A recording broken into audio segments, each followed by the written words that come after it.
Bueno amigos, como les dije, esta es la segunda parte del video del sonido que tengo en casa. Ahí ya ven el estéreo prendido, el epicentros, control, y el amplificador está prendido. Ahí se alcanza a ver el foquito verde. Vamos a escuchar, poner una canción para que vean cómo suena, qué tal se escucha. Y bueno, vamos a escuchar.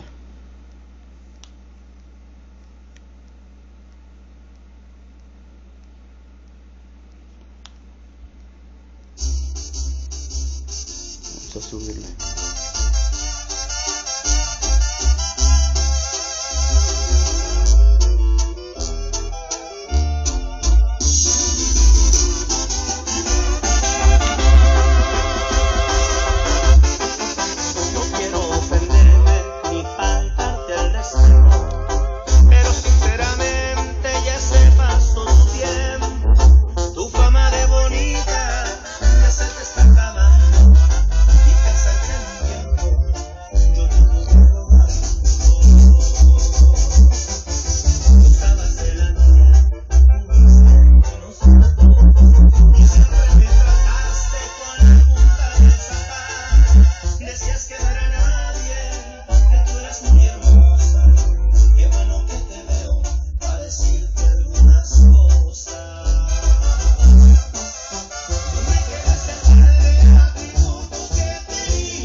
Bueno amigos, eso fue una probada del sonido que tengo de carro en casa.